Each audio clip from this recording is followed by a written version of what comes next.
Sound check to all the ships at sea. Sound check to all the ships at sea. So welcome, ladies and gentlemen who are present live in Anchorage, Alaska at the Steller 40th birthday, and also all the worldwide online audience that is coming over to GoToWebinar. My name is Harry Brailsford, and it's an honor and a privilege to have kind of been involved in the making this happen. We wanted to make sure we recognized the 40th. How many of you were here at the 30th 10 years ago? So fair amount. Well, we're going to get that group photo again. Okay, so that comes a little bit later today.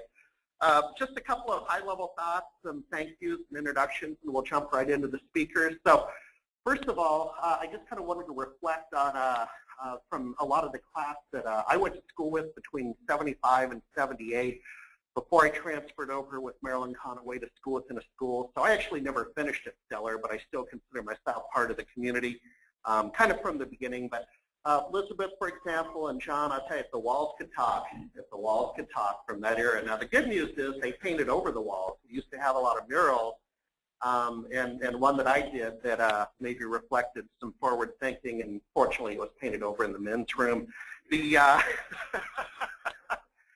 So why don't we jump right into the thanks?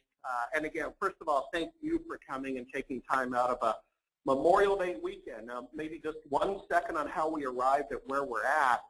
The school year has just finished, and we wanted to engage the current students and the recent graduated students in the process.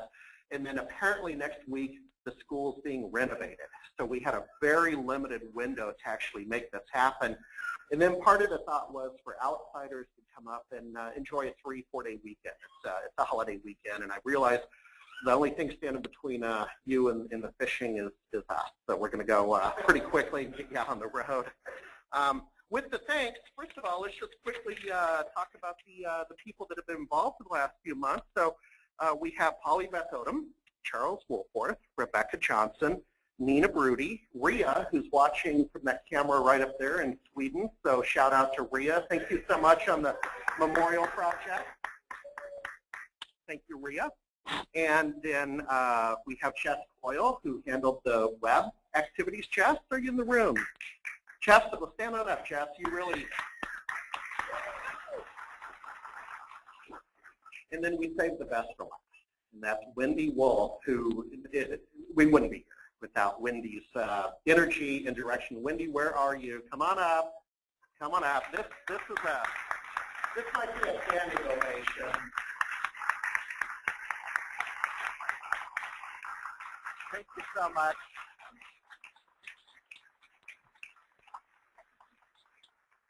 Well, thank you, everybody. It's my daughter, Jess, who said, hey, Mom, you go to a 4-year series. I graduated from the 30th, and it was so much fun. And so when I brought it to the community, they all said, great idea, let's do that. We formed a committee, and that was it. So thanks for all of the alumni who stepped up and really helped you. Charles said, I'll teach you some pointers, but I don't want to be involved in the last one, but you didn't help, and you're here today. So thank you, everybody, for helping and glad you all. Thank you very much for your effort. By the way, among the plans, we're taking nominations on who would like to do the next one. I paid it forward. You paid it forward. We're ready to start talking about the 50th. We've got 10 years from today to start planning for it. With got a couple of our announcements, a little more housekeeping. So current teachers and staff, could you please stand at Steller? Current or any former teacher, excuse me, any teacher or staff from Steller, stand please. Maybe you already are. There we go. Thank you.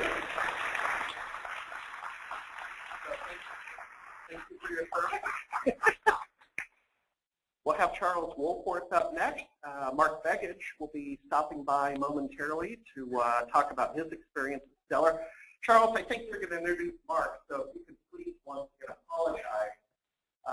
When I put the whoopee cushion on his standard shul, Mark got in trouble back in '75 because I blame Mark and Kevin Burnett, so forgive me.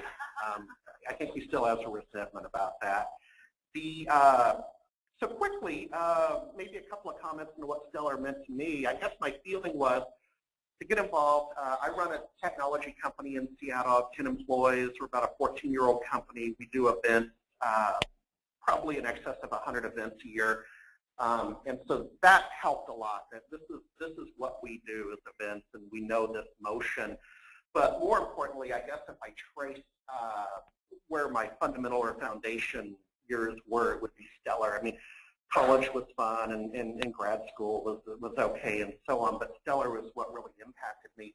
And I think what it accommodated, there was a really good article, and I couldn't find it on my Kindle. The New York Times recently, I mean, just a couple of weeks ago, had an article about different learning styles and why are we making people with ADHD or ADD or hyperactivity or whatever word you want to use, why do we make them sit still?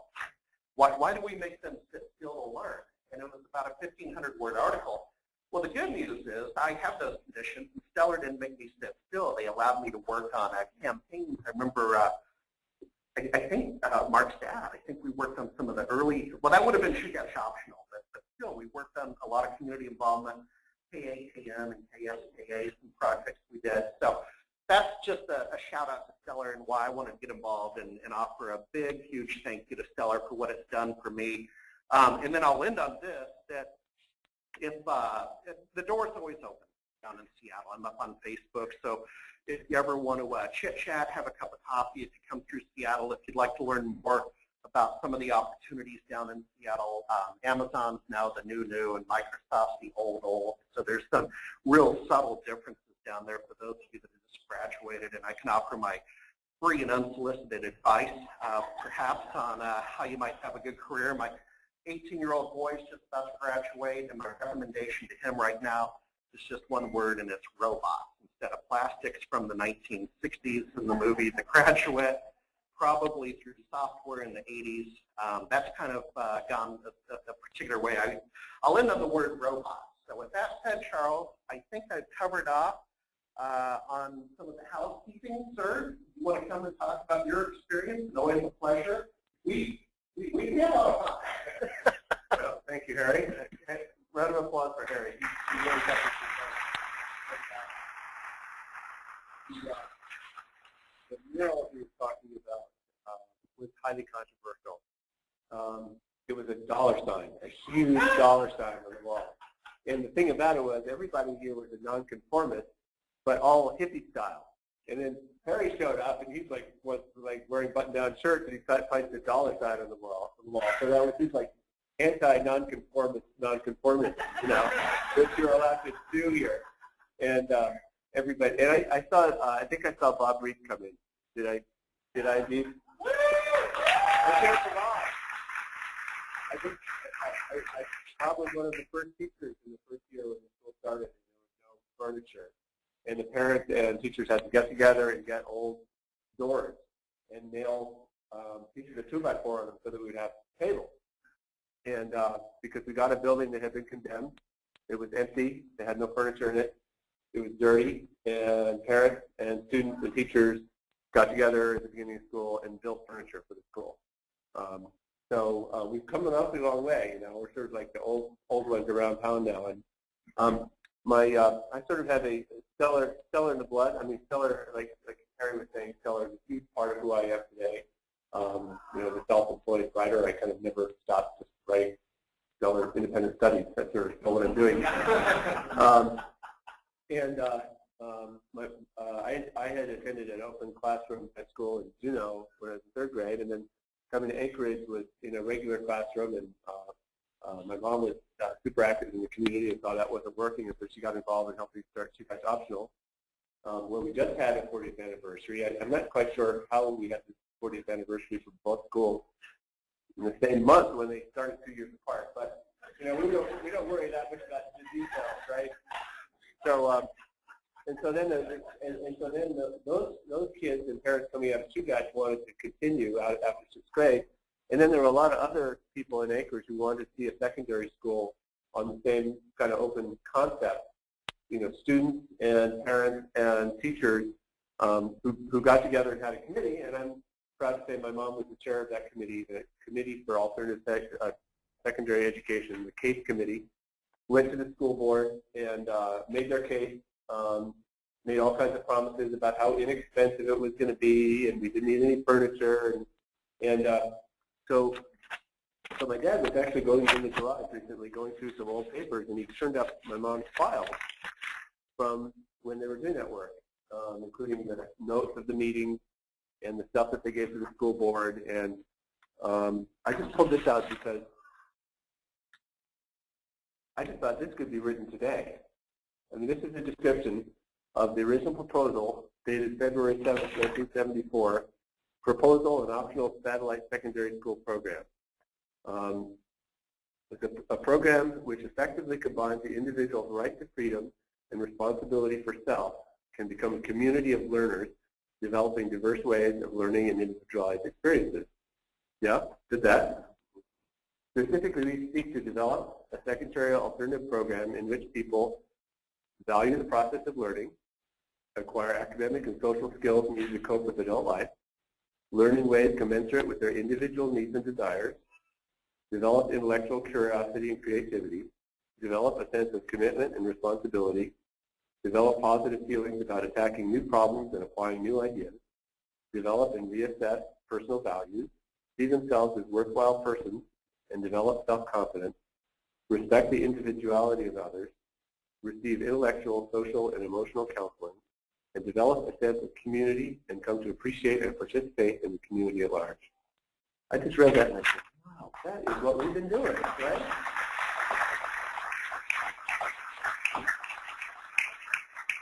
So, you know, I think that there's a tendency to think about the founders of something as being sort of the ones who made it, and I think what those folks did was great, but what they were lighting a match, right? They lit the fire and then they moved on, and you know, Bob comes back every 10 years to visit us, but some of those original folks, like Marilyn Conaway, who was one of the founders and original teacher, and Bob, and some others, they only worked there for 3 years. But the fire was started, and the fact that the fire is still burning 40 years later, and the same stuff is happening, is because of everybody who's here. It's not because of founders. I feel like, you know, I've been a Steller a long time. I've still got 2 kids at Steller, and there's this constant process that we go through of renewal, right, where we sort of learn what Steller is all over again and start doing what we're doing all over again. And so I feel like every generation kind of found Steller. Every generation figures out what Steller is going to be and carries it on into the future, and we all really have that same role. And so let's hear for us for keeping this place the way it should be. Right?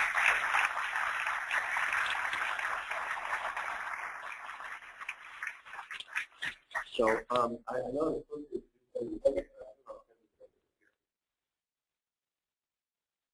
I don't think so. Let's move on. Yeah. All right. Okay. Charles Wolfram, ladies and gentlemen.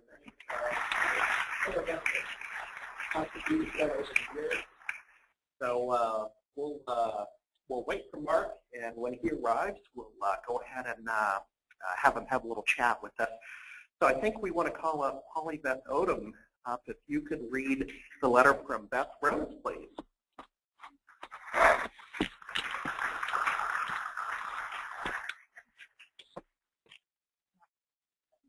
There you go. I'm Polly Beth Odom. I was Polly Beth Harris when I attended Steller from 1976 to 1982. I was reading Beth's letter, and I was actually very surprised because a lot of the things that she said were things that were exactly what I would have wanted to say if it was I that was writing the letter. So Beth Rose's reflections on Steller Secondary School. I began Steller Secondary School in 10th grade, the year after the school opened. From the moment I entered Steller, it was clear that it was different. There was an energy and excitement about this new alternative school where students, teachers, and parents all worked to create a learning environment where students were more involved with their education, where their participation as parents was welcome, and where teachers were not above students, but guided and supported student learning, and were called by their first name to reinforce the equality of students and teachers. Steller's motto, inspiring a community of independent, confident, and self-directed learners, is as relevant today as it was in 1975. I was impressed with the passion and vision of many of the adults involved in Steller, especially Caroline Wilforth, a dedicated parent and Steller school board member who spearheaded the school's creation. Marilyn Conway, Steller's first principal, who led Steller with the intelligence, grace, and humor, and teachers like Aubrey, who shared their love for learning and life while teaching classes and supervising independent studies. And I was equally inspired by and impressed by the students who attended Steller at that time. People like Leslie Hilbert, Kim Rich, and Harry Drell, Evan and Charles Woolforth, Tom and Mark Begich, Tuckerman Babcock, Lori Stewart, and all the groupies who attended, Sigrid, Odin, Reagan, and Nina. And the list goes on and on. I participated with these students in peer-taught classes, attended interviews with community leaders, conducted my own independent research, and became involved in student government. I had a big aha moment soon after I started Steller, in which I realized what learning was all about. After I realized that learning was not reading a chapter and answering questions at the end, the world opened up to me, and education became fun and exciting. How many high school students can really say that? At the beginning, people didn't know what to make of Steller. I was frequently asked two different types of questions. One category of questions went along these lines. Is it a school for gifted people? And the second category, oh, it's a school for those students who can't make it anyplace else. An alternative was, is Steller for special students? I think it's for Polly. The answer was yes. We're all special. I never knew how to answer these questions. I do know that Steller creates the opportunity for students to direct their own education and develop their leadership potential. It is right for those students who can handle projects and learning on their own, or who can develop these skills. It's not for all students, even the bright ones who may want a more structured learning environment. For me, and me too, Steller was a gift. It created lasting friends, embraced learning, and was well prepared for both college life as a result of my 3 years at Steller. I wish I could be there for Steller's 40th birthday bash, and I hope it's a great success and a lot of fun for all those who are part of Steller's history and its future. Thank you.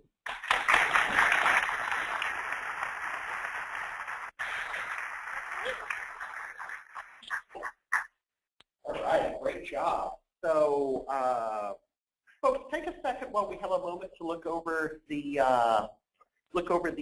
program. Well, there's Mark. I still recognize you, Mark. All right, thanks. Well, I tried to introduce you once already, Mark, and it's true that we really didn't learn punctuality at Steller. And that's very exhausting. You know, and we have to respect our U.S. Senator, only the first mayor of Anchorage who was born in Anchorage, only the third person to hold his seat in the U.S. Senate representing Alaska. There's only 100 of them in the entire country, so that's pretty impressive. But when you go home and you're around your family and friends, you don't get treated the way you get treated in Washington. It's great. And I thought it was funny to ask you to introduce him because I'm like the one guy who could destroy it. I remember all that stuff. And the fact is, I would not have chosen Mark to be the one member of our class at Steller who became a U.S. Senator. But I think he's been a fantastic one, and I'm really proud of him. I think everybody associated with our school is really proud that this is a school that has created some of the most impressive leaders of Alaska, and one of them is U.S. Senator Mark Begich.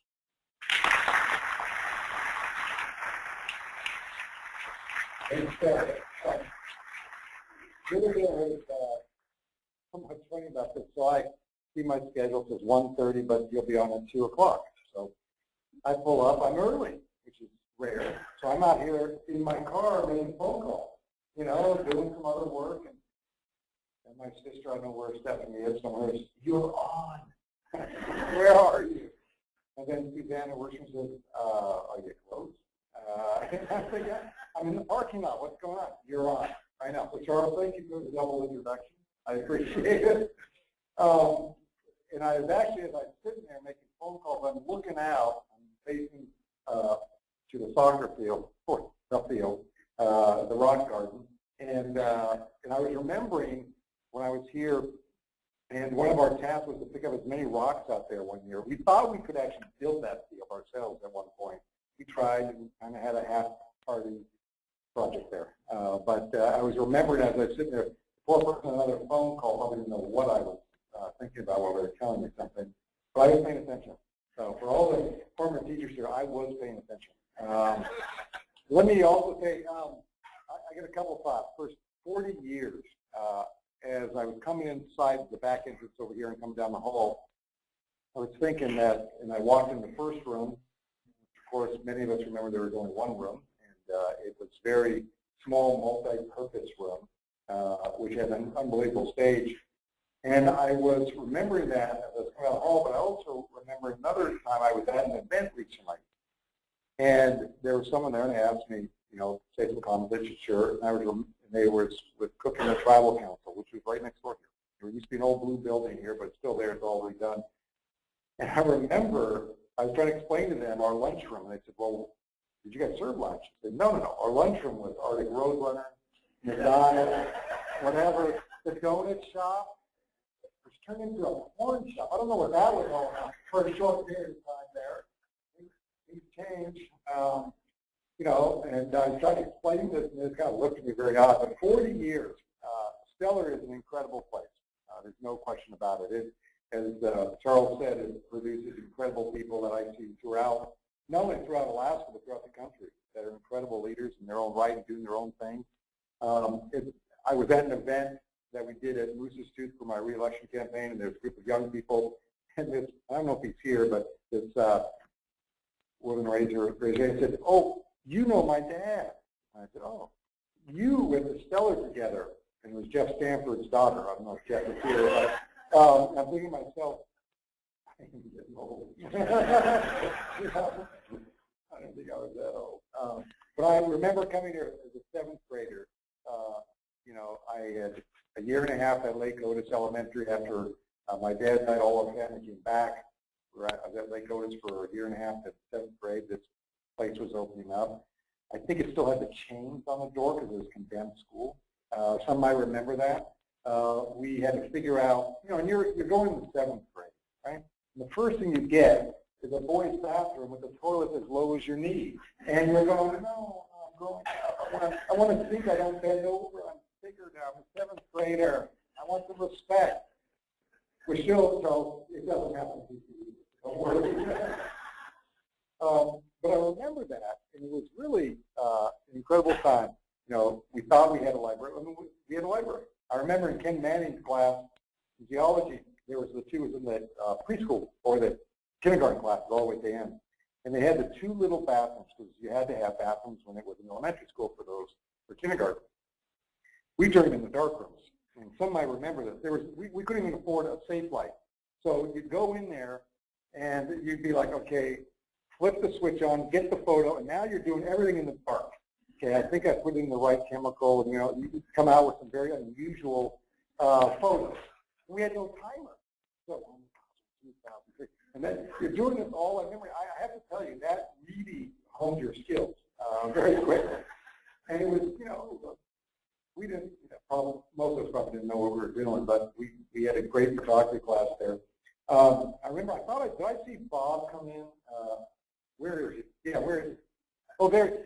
So, Bob, I remember, I don't know if it was always lunchtime, but it was Stump Bob. We'd come in and do some music, and we'd have to guess whatever song, or we would challenge you and say, okay, we got a song, and he would just get on that piano and just do it. It wasn't the greatest piano. It was an upright, if I remember, kind of an old, probably one we took from some school without their knowledge.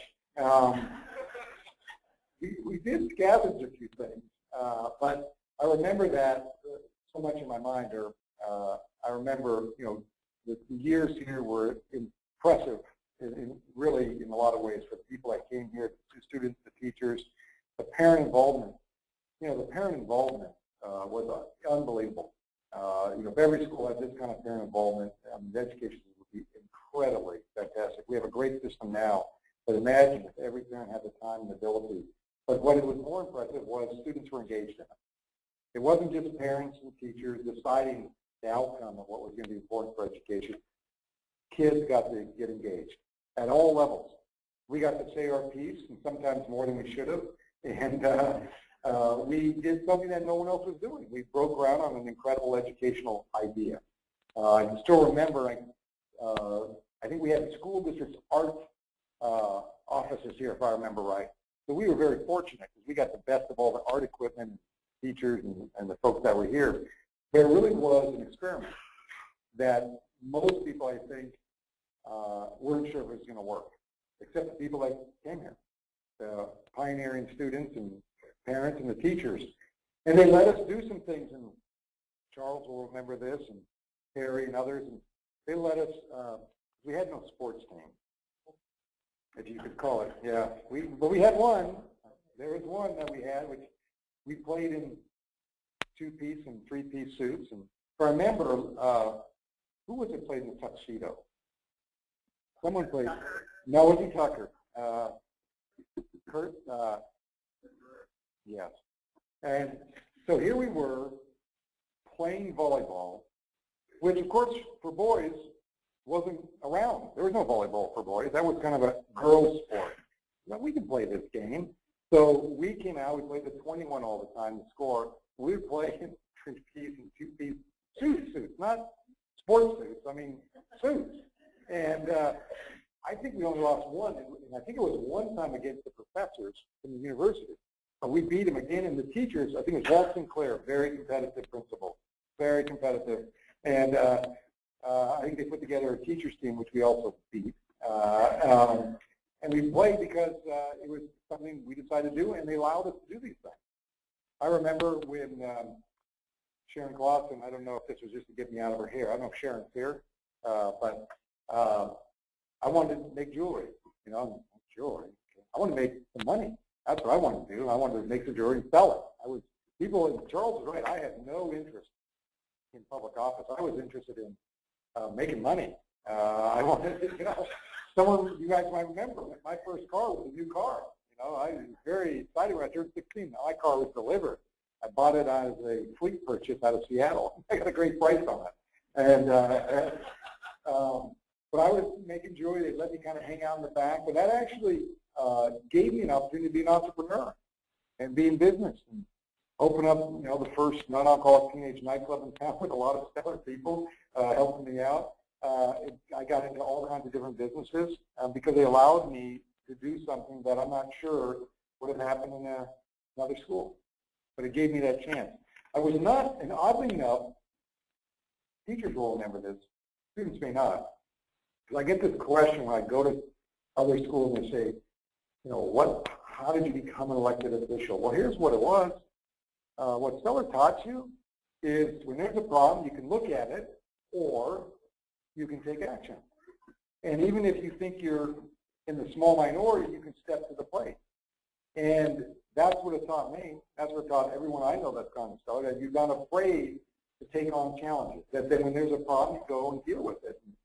And I remember when I ran in 26 for Assembly, I was 26 years old, it was some of my poker buddies, some of my friends from Steller, some teachers, and we just went out there and won the race. And I ran because I lived in Muldoon on the street called Boston. It wasn't paved, and the guy who was serving in Assembly, I don't think was doing a good job, and I thought, I want this street paved. So then I won, and then I realized, I can't get my own street paved. That would be bad. So, of course, I never got the street paved for 10 years. I was afraid that, then I moved to another street, a modest, unpaved street. I'm like victimized by unpaved streets. And so I couldn't get that paved. And so, but it taught me, Steller said to all of us, now and in the past, step up to the plate. Don't be afraid to take on the challenges. No matter how daunting they may be or how complicated they are, it's up to us. And I think that's an incredible part of what this school is about and has always been. And teachers who are willing to let us go sometimes further than they probably wanted us to, but it gave us a chance to do some things outside of the box that really made a difference. And the teachers are a big part of it. I can say this because My sister-in-law is a retired teacher herself. I have to say that now. I didn't know that until I married my wife, that she was a teacher at Steller. But it's an amazing combination that makes this school what it is.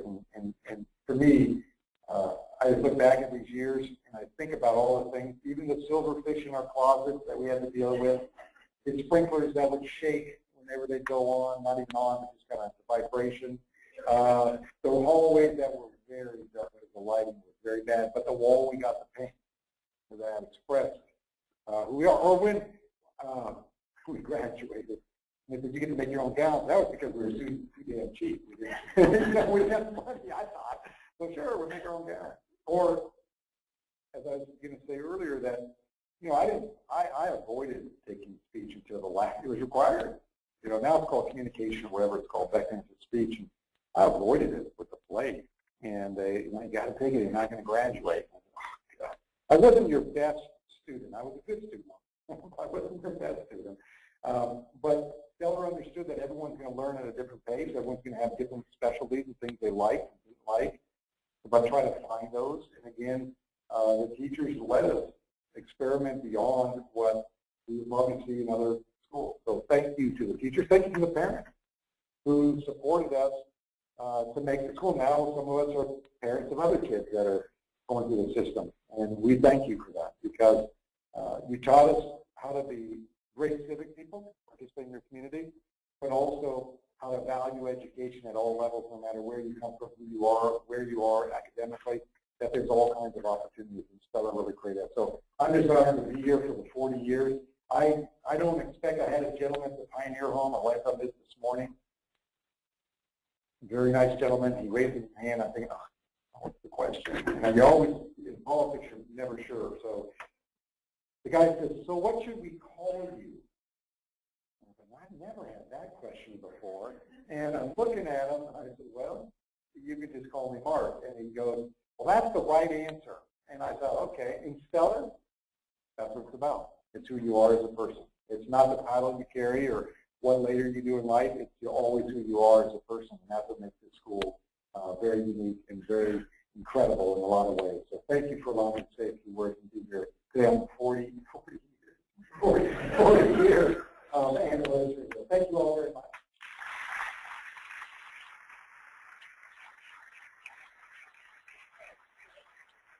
Thank you, Ralph. Thank you for being there. And again, for all the worldwide viewers coming in over the webcast, I know we have Ria in Sweden and several others. So we have a gentleman up in the sound booth who will be monitoring your questions. So if you want to use the chat feature in the control panel, go ahead and ask your questions in the chat feature. And a little bit later on in the program, we'll ask your questions as well as respond to audience questions. You can also slide the webinar window slightly from the left to the right to make the screen larger for the broadcast relative to the slide deck. So a little bit of housekeeping. With that said, Mark, you made me think of a story. Is Audrey Mason?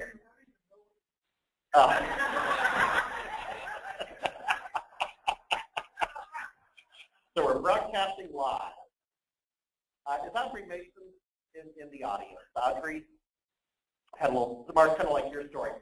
Briefly, folks, because we got to keep moving, but I tried to pull one over on Audrey. I only did the oral algebra exercises in the book and the study, not the written algebra. When we get to the beginning of the quarter, week number 9, she says, where's your work? I said, well, I did the oral algebra studies. Well, the problem, Mark, is I guess I did learn how to, we'll just say, be a little bit entrepreneurial, a little bit creative. The problem was when I got to college, I had to go to the remedial learning center at night to actually learn mathematics. So, you know, it's all on how you learn. Now, with that said, let's move right along to Nina Benito Romine, a teacher from 1982 to 2012.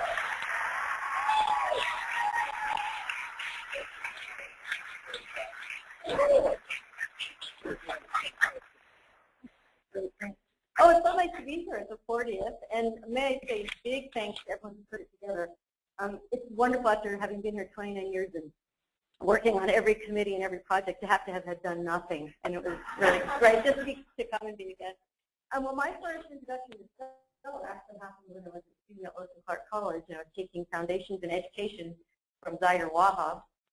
And a woman stood up and she spoke, she was probably, I don't know, 18, and she spoke really eloquently about this topic at hand, and just really poised. And to this day, my heart's pounding right now. I'm a horrible speaker. I get so nervous. And she obviously was not. And I went up to her afterward and I said, wow, that was a great talk. Where did you, I hear you're from Anchorage. Where did you go to school? And she said, I went to Steller. And I said, Steller? I said, where is that? I said, I'm from Anchorage too. She goes, well, where did you go to school? And I said, well, I graduated from Bartlett. And she said, oh, she walked away. Wow, okay. So then when I graduated from college, I was at university, and Dr. Ray, the department chair of Spanish teacher professor there, said, they're looking for a Spanish teacher at Steller. And I said, oh, okay, well, maybe I'll go check that out. So I came, and there was this ardor. I mean, I don't know how many people were at that interview. You had to go through interviews with parents and students and teachers, and there was this long conference table, and I came in, in my dress and my nylons, my high heels, and I sat down, and there were like all these kids asking me questions, and like 3 teachers and the principal then, and then I had to come back for another interview, and then they offered me the job, and I thought, oh, okay, I'll probably stay here 2 years or 3 years, and I stayed 29 years. I mean, this place is so amazing. And I walked into my first class, my first day here, and they gave me my class list. It was 7th grade geology, geography. I had a 7th grade English class. I had vocabulary and SAT prep. I had Spanish junior high and Spanish high school, and it taught aerobics. And they wanted me to do the yearbook. I thought, what? No way. But everybody had 4 and 5 preps in class. Everybody did everything. It was an amazing staff. I mean, it was so inspirational.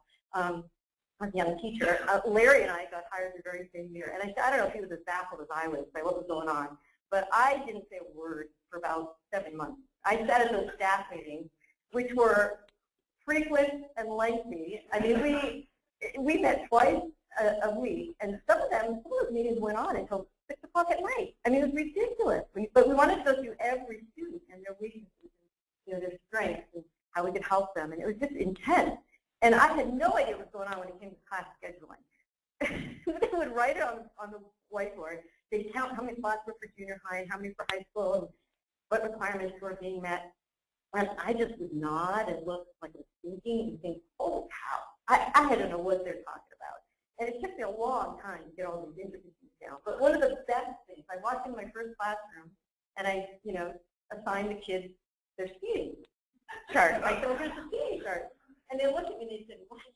I said, well, this is where I put name tags out, that's where you're going to see it. And they said, no, we're not. And I said, well, what do you need? And they said, well, why do you need a speeding chart? And I said, well, I don't know. When I was taking my teacher prep class, he said to put in a speeding chart. And I said, well, will you sit there for, 10 days? Give me 2 weeks just so I know your name. And they said, okay. And so, to the day, the very next day, that 11th day, I came in and they were everywhere. It was fun. They were willing to do it, and thank goodness. It was so much fun to do this Steller. I mean, these kids were amazing, and they still are. They constantly amaze you. I mean, they're creative, they're energetic, they're super fun human beings. And we just had a really great time. I remember the summer I came in, I think it was probably 88, when they weren't listening to the same music I was anymore, and I knew it turned a page. There was I was on my way to the next generation. But we had a really good time. It was a lot of fun. And when I first, the renovations weren't over. I think Charlie said they were renovating the building. It was still a condemned building my first semester here. When it rained, it was like a water feature. The panels, the windows, water poured in down onto the windows, the huge concrete thing, into a trash can. It was just a riot. And then we were all out in portables the next semester as they renovated, and we held our staff meetings upstairs in a tiny little room somewhere. I think it's now our book room, but we crammed ourselves in there, So Steller, I grew up here too because I was so young. I was out of college when I got hired here, and it was my formative years. I mean, the people I worked with, the staff were amazing. The kids were amazing. We kind of resented the parents for a along because they wanted to tell it, they wanted to be in on the deal. And we're like, no, parents just leave us alone. We know what we're doing. And we came to value our parents so much. I mean, that third leg of the stool of parents, students, and the teachers just working together is so awesome. So I really hope that we're here all together for the 50th, and then the 60th, and the 75th, and so on. So thank you so much for allowing me a few moments with you.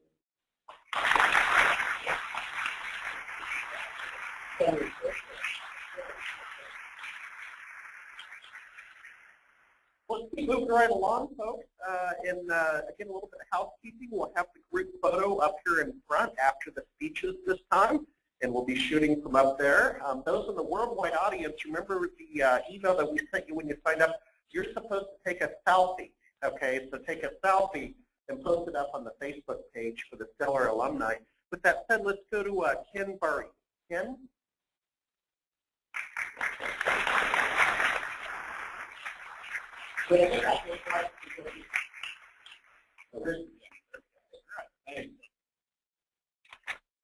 Wow, so when Wendy came to talk to me the other day about it, she said, well, I just need you to come in.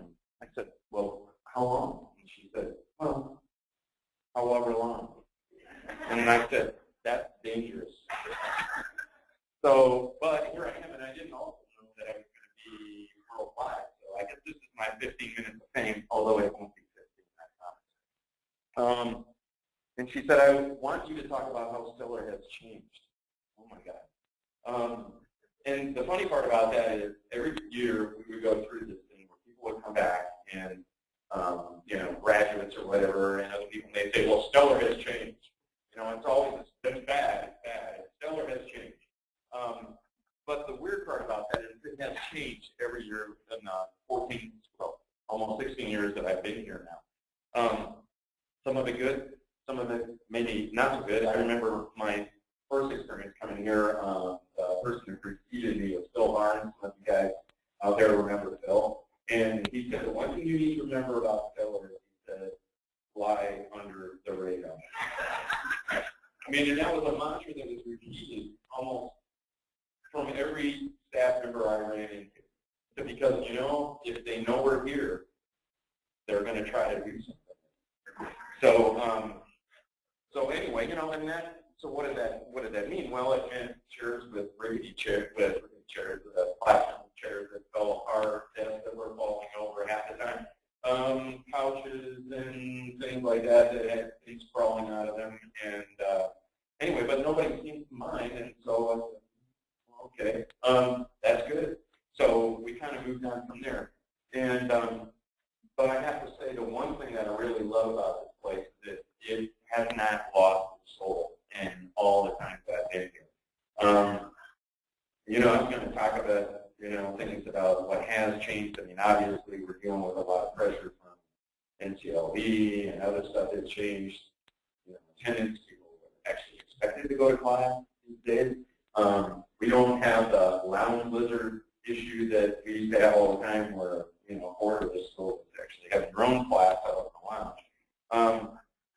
Now people are actually expected to be in class, and that's kind of driven by safety issues and some other things, but it's a good thing.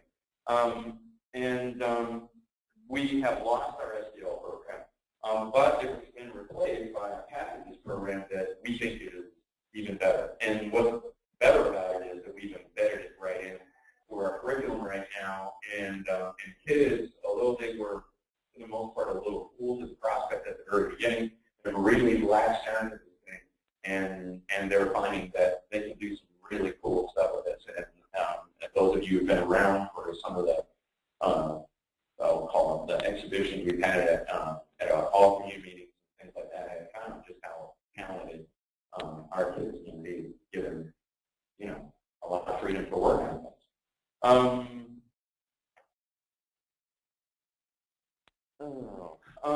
Yeah. One of the other things when I first came in was this big issue about demographics. We're not meeting our minority status. We have to get to 20%.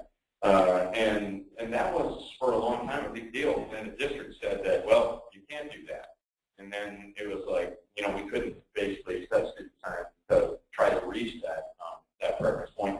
But what happened is every demographics in the district have changed, and so by default, that's not an issue. We are a much more diverse community now than we were when I first came here in 1998, and in a richer form. Our parent community, I know Nina mentioned this before, our parent community is amazingly involved. The volunteerism, the Super Steller, I mean, I could go on and on about the different things that we've done here. Many of them promoted by staff, others by parents themselves, but our parents have been absolutely miraculous here in helping us pull off a lot of the things that both staff and students have wanted, and in many cases, parent initiatives as well. Our auction, which has always been great, is even better, and for that reason, we get a lot of scholarship money that comes in that funds travel, and other things as part of our intensive program here, which also is one of the best things about Steller in my mind.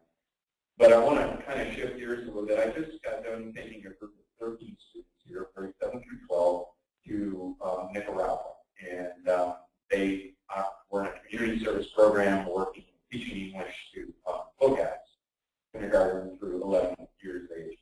And one of the group we were with, Outreach 360, and one of their 10 things that they talk about all the time is the idea of dive right in. And I can truly say our guys dove right in. They had to come up with lesson plans to teach these kids on a daily basis in the heat, and just hold to this. And I walked up to them, you know, while they were working on it, I said, "You guys need any help with this?" And they just kind of looked at me denying and said, "We got this." And they pretty much did for 2 weeks. And I had people coming up in the program going, "Where are you guys from? What's Steller like? What is this about?" Because they could not believe, first of all, that 7th graders through seniors could actually get along, and B, that they could be as effective as they were in dealing with these little guys. Although about 4 days in, I remember a couple of them coming up to me and going, "How do you do this?" And I said, "Well, for one thing, I don't teach elementary school." But I said, having said that, I said, you should go back and, first of all, apologize to all the elementary teachers that you call problem for, and thank them for their patience. And then, you know, as we were leaving here, I had a couple of them who said this since ever, and they worked their tails off.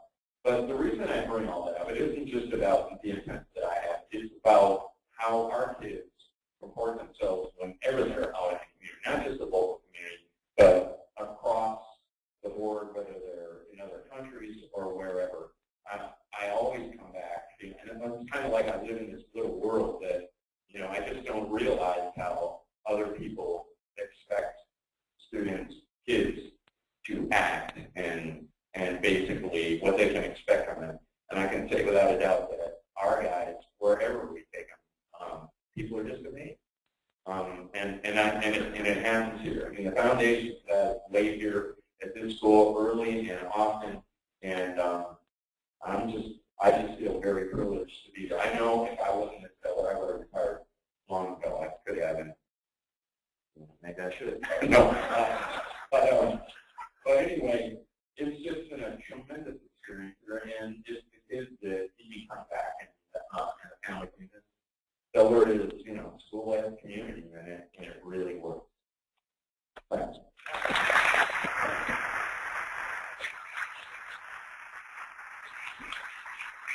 Thank you, Ken. So, Don, before we bring you up, I just want everybody to know, Don, you in particular, that this is being recorded for replay. So you can watch the Steller 40th birthday on demand right after this, and I guess for eternity. So watch what you say, because it is being recorded. Quickly, Don Shackelford, a couple of thoughts. I was a student under Don at school at East High, and he turned me on to a movie, Harold and Maude, which, if you look at my, he was like a film instructor, and if you look at my Facebook page, you'll still see it. My kids thought it was funny. My wife was not pleased. She was not pleased with me showing that movie. Check it out for yourself. And then, Donna, on a really positive note, a shout out from Trajan Langdon. So Steller's put out quite a few leaders. Mark as a U.S. Senator. Probably on the other side of the aisle, literally, would be, I believe, the most accomplished professional athlete out of Steller's history. I remember seeing Trajan play for Duke in the finals of the NCAA several years ago. He went on to have a professional career. My brother Taylor up here connected me with his dad, Steve Langdon, the professor over at the University of Alaska, who connected me with Trajan, because it's kind of like, well, how do you find a professional athlete? They usually don't publish their phone numbers. But he did send his regards, and he credits Don Shackelford for much of the success. So Don, with that introduction, come on up and have a chat with us. Well, Don, there you are.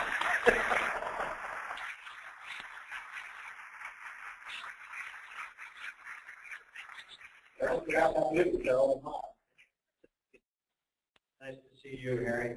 Well, in typical Steller fashion, I had no idea I was going to speak today. I walk in and the principal says, "Hey, you want to say a few words?" And so here I am saying a few words. It's nice to be back. It's nice to see all of you people here, some of whom I recognize in government, but all of them are Steller aficionados. It is an incredible school. It is a school that has soul. And it is a school that has sort of forged its own way in the thicket of American public education. You know, Jefferson believed that only with an educated citizenry could we have any possibility of creating and maintaining a democracy.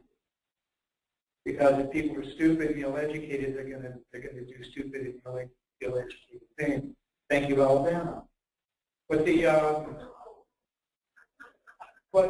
so Harry said, be careful about what I say to the worldwide audience. You know? I don't care. I don't work here anymore. I haven't worked here for 16 years. You know, I'm never going to work there again. You know, for the people in Sweden, good luck. But it's at the 30th, it was nice to see all the folks who were here, to feel the sort of Steller vibe, because, you know, for a bunch of white people, there's a lot of soul. And that's an unusual kind of thing to have in a culture like this where, you know, there's a tendency towards preciousness. And I think we sort of try to move against that preciousness into the kind of thing Kim was talking about, like taking kids to Nicaragua and having them work with real people in real situations. That's learning, that's education, that's Steller. Nobody else does that better than we do. We do that really well. Some things not so well. But in terms of engagement with the world, with the community, with each other, and learning to have some self-knowledge, I think Steller's at the top of that. And that's a pretty amazing thing. But it doesn't, I don't think people should pat themselves on the back because it means to get people with that. That's not something that just happens. That's intentional. When they created the school 4 years ago, it was intentional. When I was here from 88 to 98, it was intentional. And afterwards, it's been intentional. It's always been work. You got to work it, make it work. Do the hard stuff. And make it as democratic as possible with small p. And so, I was going to talk about the day we heard about in this auditorium caved in. But that seemed like kind of a skill of the bin. I'm just glad to see the auditorium is still here. It looks good. We're all still here. And let's just hope that the next 10 years are fruitful and that we can all meet again at that time, and that Steller will still be the soulful place that it is. Thank you.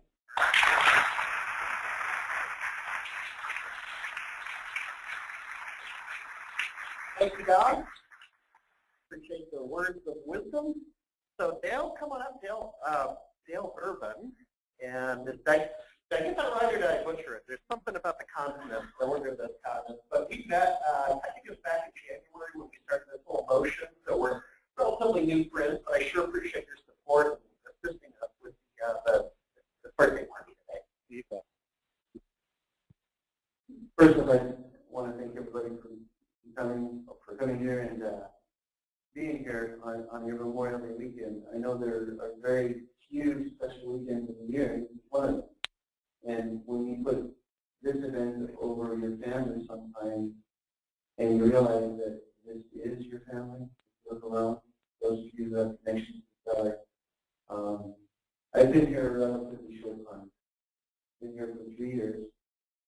And I just want to talk about kind of how I got here and what's happened in my life that has kind of transformed the way I think about Steller in the last 2 years. I've been 6 years ago, there was a principal who left Karen left, and the position was open. And Patrick McDonald, one of the parents, said, "Dale, you really ought to try and put into that position." I said, "No, I can't do that. I don't know that I'm really ready for Steller."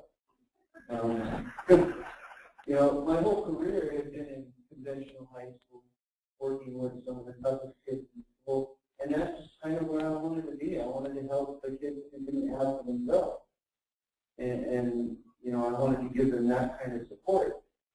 And besides that, one of my best friends was putting in for it, and she happened to be the assistant principal of the year for the nation. But she didn't get the job. And that kind of shocked me.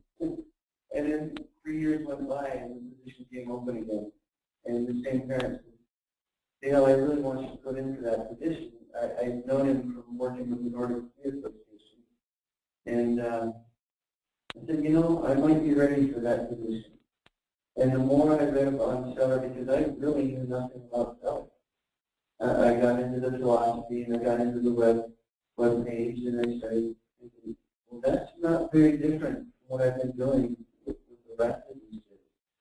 It's just a different kind of support, because the students that are doing this well and the students that are doing this well need the same amount of support to be successful. And, you know, mostly what they need is a yes. When I came into the building, you know, one of the things that my supervisor said is "Dale, there are a few issues with Steller." And he said, "The parent group isn't talking to the staff isn't talking to the parent group, and the students are pretty upset at losing one of their principals, so we've got some work to do." And I said, "Okay." And my very first meeting with the staff, you know, I was really pleased to see that they were looking for a change and they were looking for some support. And I'm saying, support with what? And I had this overwhelming feeling that there was like a gap between what the district wanted us to do and what the staff wanted to do and what the parents wanted to do. And every single group wanted to do the best for students. And that's where it starts, with every individual student. And so we just started talking about similarities and okay, what do we want for this? What do we want for this? What do we want for this? And amazingly, it wasn't that anybody wanted anything different. Everybody wanted to go out and try new things and try and find out what alternative education really is. And all it really is being willing to take a risk. You know, it's the process, not the product. And as you've heard every speaker here today, that hasn't changed in 40 years. There's absolutely nothing that I'm doing any different than the founders of this school are doing. You know, I am so proud to work with the staff that I work with, that they come up with ideas. And in the past few years, my only role in this school is support. And, you know, that's the best kind of leader this school needs, is somebody just to say, yeah, I'll fight for that, I'll do that. And over the last 3 years, I brought people from the district in to show that there isn't a gap between what the district wants and what we want. We just need to reconfigure how we're doing things to do the same thing. And the students are still doing the same thing. They're still going out in the community, helping the community. The staff and parents are 100% in support of the students. And that's a great thing. But in the last 3 years, we've added the capacity program. We've beefed up our seminar program in the sense that I walked into the school and students were holding seminar sessions in the airlock. And they were finding anywhere they could. And so we had this old darkroom, sorry for those of you who use darkroom and have fun memory of it, but we got rid of it. In a digital age, we weren't using it. And, you know, I thought, well, can we use that as a book room? I said, no, we use it as a seminar room. And we got a legislative grant, and we turned it into a beautiful seminar space for our students. So we now have one less airlock that we use for a seminar. We've added about $10,000 worth of equipment in here because our speakers kept cutting out, and so we put them up high where students could touch them and people look better. We've got wrestling mats for our judo intensives. We've got jumping mats for our gymnastic intensives. The passages program is everything that SPL was, only legal now. We have 6 types of passages that kids can create their own coursework and improve their features. And it really is something that we can go to our hours and take a marine biology course online, or actually going overseas and studying a language and come back 6 weeks later and get credit for it. And the things that the district was asking us to do is that we put it in a category. Don't have these wild views. So we call it exploring Norway and come back and do career exploration. So we just kind of like things.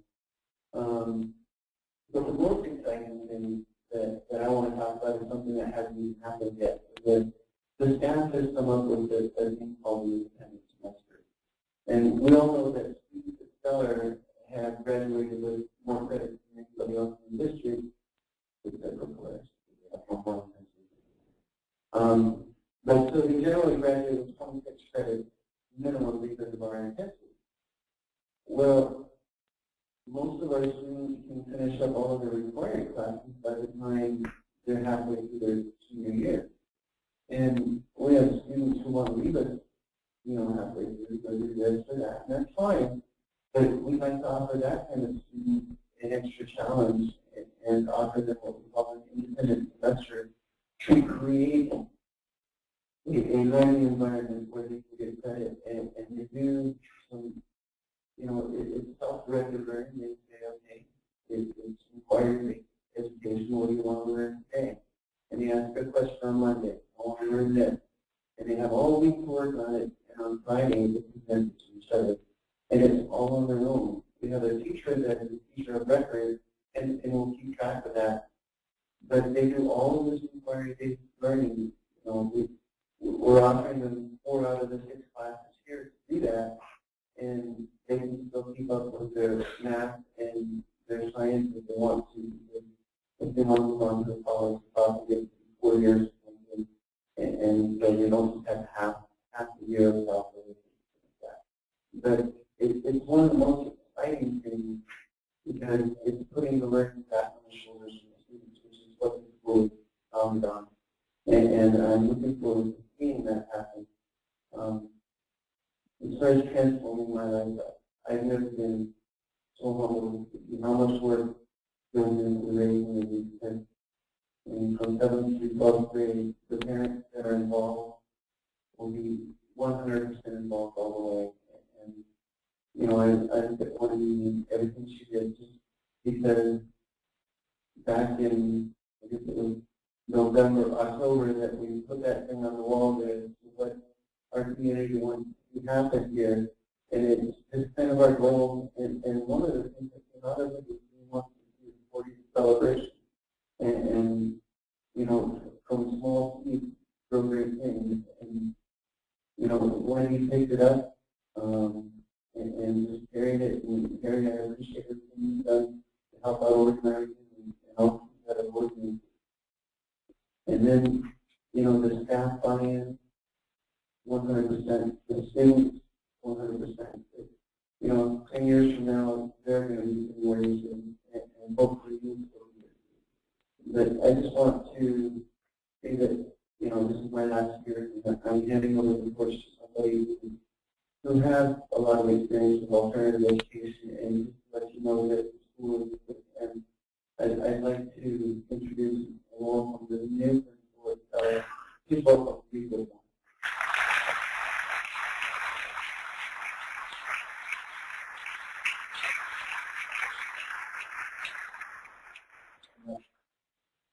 Well, I, like Don, was really coming as a seventh grade to ninth grader returning student that was just going to be introduced. So thank you.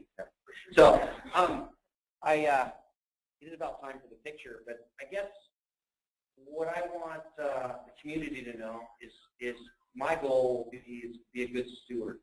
And I think that Don did say very clearly that we need to be purposeful about that. And what I've got through being a Stellarite was listening to, even when I pretend I'm arguing, I'm really listening. Really, I learn. But I am an arguer, but I think right, and I love the idea that at Stellar people could change their mind. So it wasn't like you were having an argument with the post. You were usually having an argument with the pitbull. The pitbull might actually agree with you later and be on your side and find common ground. So I really think it's about melding into an amazing system. I think what was really exciting is the last couple of weeks coming back is to see how much it truly is the same. And I've heard rumors about the changes that had happened at Steller. And when I got here, I just felt like I was coming home. And I hope all of you feel that when you come back here. And you have a place, because this is an amazing place. And the last thing that I'd like to say is, gosh, we got 55, 45 seventh graders coming in, and I hope in 40 years they're just as excited.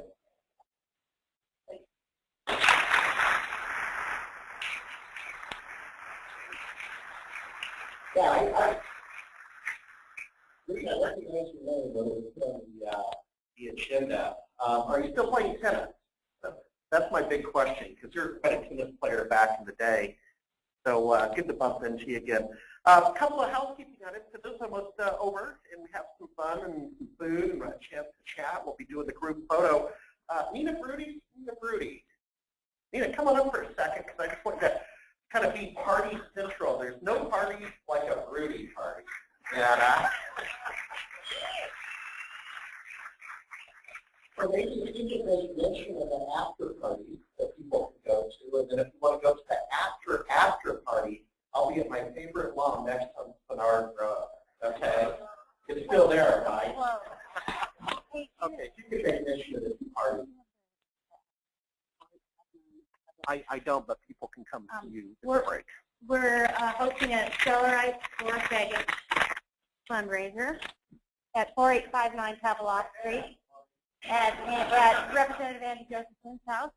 And then there's also an after party, not a fundraiser, at 1822 Forest Park Drive. Well, there's a little history to that address, because that's your brother's new house, Eric's new house. So it is, in fact, a Broody house party. And you're hosting that with Prairie Line. Yes. Okay, so folks, see Nina in the green shirt if you'd like to learn more about the parties.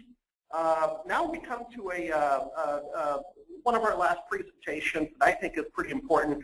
I know for myself, when we started the planning committee back in January, it was Ria in Sweden, who's watching in the worldwide broadcast, came up with the idea of a memorial book. And these books are on display. And to be brutally honest, and quite frankly, I think the way this conversation came up is in that time frame late last year, we lost Tanya Rosenbaum, who was a colleague of mine and a student. And more importantly, she was from this generation of bike racers in the late 70s under Bjarne Holm. I don't know if Bjarne's in the room, but under Bjarne Holm, we had quite a, let me put it this way, we didn't know how thin and gorgeous and fast we were at the time. When you look back 40 years, you go, man, we were good. Sadly, we lost Tanya late last year, and that spurred a conversation about who else have we lost and should we honor. So with that said, Rhea and Sweden really took this on and created quite an impressive notebook, and we're going to have Polly Beth come back up and speak towards that. Thank you. Just real quick, Rhea did all of the work for this. This is absolutely Rhea's project. I was just the printer, putter together. That is all that I had to do. But there's 5 of these books that are at the very back of the multi-purpose room for Jim. I suppose that's the gym now. And then also it is available on in the computer lab, so it's streaming constantly if you want to look at it that way. But there are 5 books available. I counted there's over 25 names that are in here. So it's quite shocking to see some of the friends that we lost, but there's a couple that really hurt my heart because they were there. Some I knew and some I didn't. But they're there. Please take advantage of it. Again, thank you so much for you. You did a fantastic job.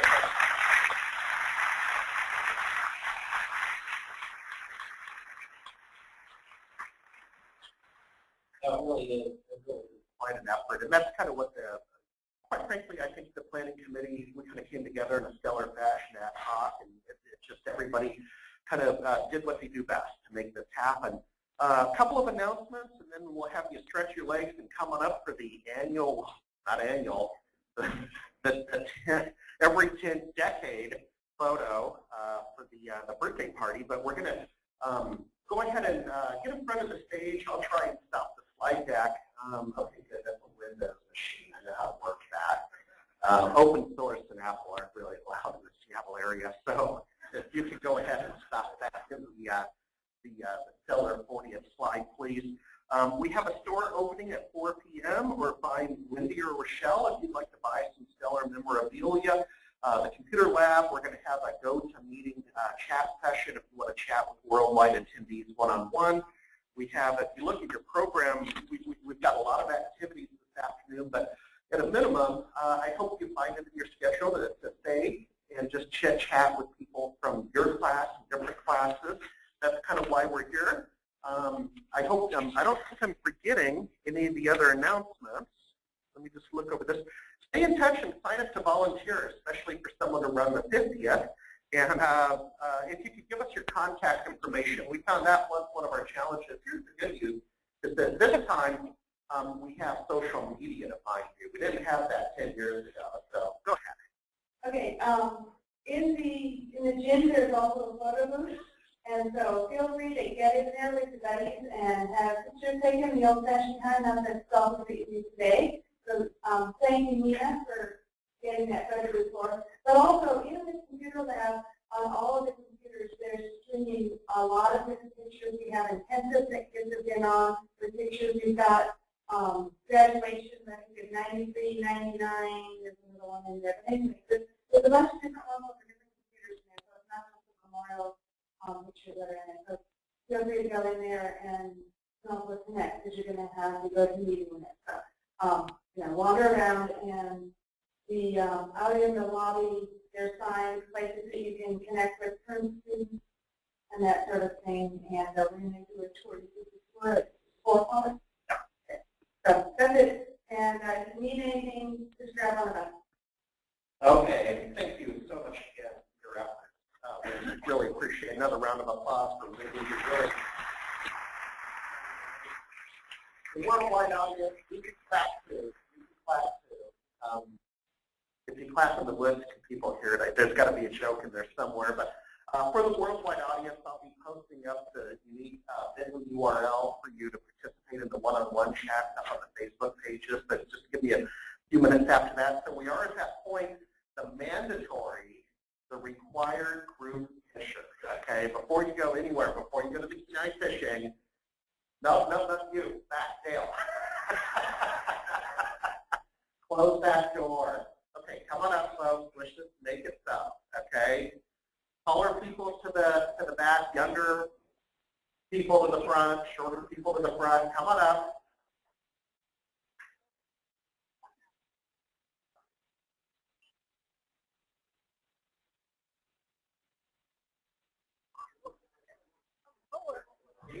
Come on up. I see you guys again.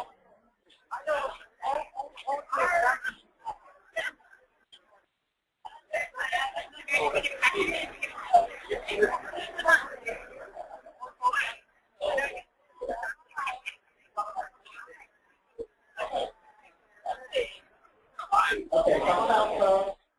The more the merrier.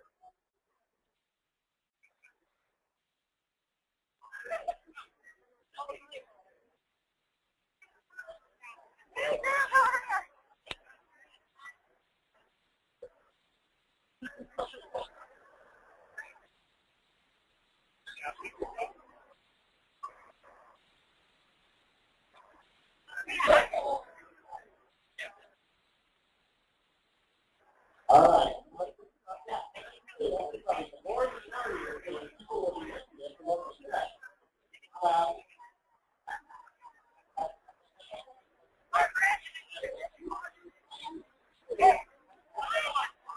We wonder by law enforcement. We wonder by law enforcement.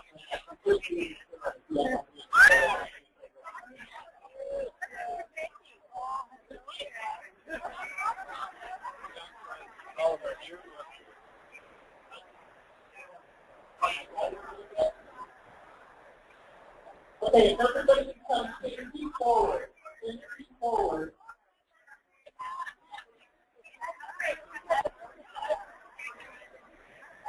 Right by the Oh, okay, all right. We'll just stand by.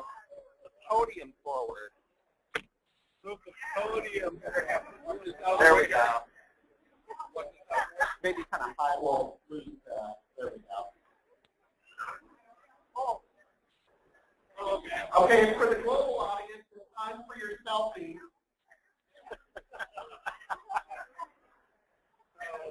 That,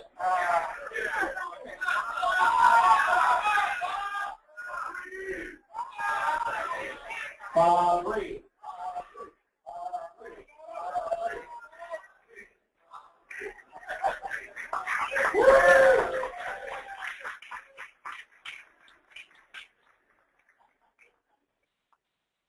Okay, we'll take a couple photos.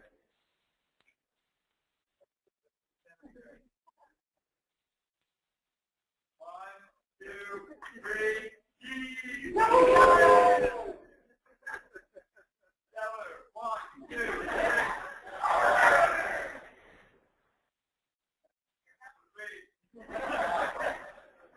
All right, thank you very much, ladies and gentlemen. Please enjoy the rest of the day. Please look around Steller and have chit chats amongst yourselves.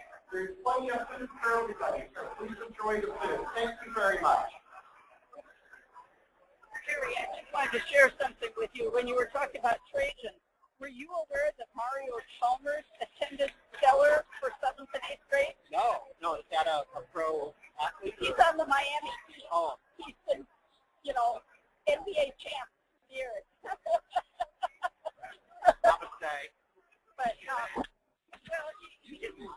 When he was here for 7th and 8th grade, because my son was. Yeah. So, Right around here. yeah. I was kind of stuck out. I was kind of stuck out in the woods there. My ride is supposed to show up an hour and a half earlier. Comment. No problem, man. Well, you're on the world. Tell the worldwide audience hello. Hello, worldwide. Thanks, Rhea. You did an awesome job. I'm sure you did. Hey, you remember we were bike racers? Remember? And that was a heartbreak to lose Tanya. She was a jewel, and those were special times. I didn't know we were that good until I got old and can't ride that fast. Yep. All right. Well, good to see you again. Thanks a lot. All right. Yep. So any words for the worldwide audience? They're watching us, so go ahead and look at them. We're tuning in. All right. Okay, everybody, that's fun. Yes, sir. Brian, hey, you want to say anything to the worldwide audience? So you're on the air with them. Saying 77, 78, and I have not left Girdwood since. Yes, sir. I want to trade jobs with you. You call me, okay? You take my job, I'll take yours. Exactly. We turned those hitchhiking trips skiing in Girdwood into a career. Now you get paid. Now I get paid to do it. Good to see you, man. All right, folks. So with the worldwide audience, we're just going to go around and solicit a couple of comments from people. See what they have to say. You guys want to say anything to the worldwide audience? You're on the air with that camera up there, and this is the microphone. So any comments? Sweden, a lot of different You guys were here and enjoy it in person. Yeah. Thanks so much for doing the memorial wall again, Rhea. I really appreciate that. Yep. And just, hi, good to see you. All right, thank you. All right, folks, so we're going to continue around. There's some familiar people. You guys want to say anything to the worldwide audience? You're on the air with that camera right up there, and this is the phone. No, face the camera. Welcome. Nina Brody and Elizabeth Loyola. Oh, yeah, sorry, Jane. No, I know Jane. Jane, give a shout out to the worldwide audience. I'm sorry. Yeah, you. All right, well, I'm going to go around and just have a little chit-chat before we go ahead and terminate the broadcast.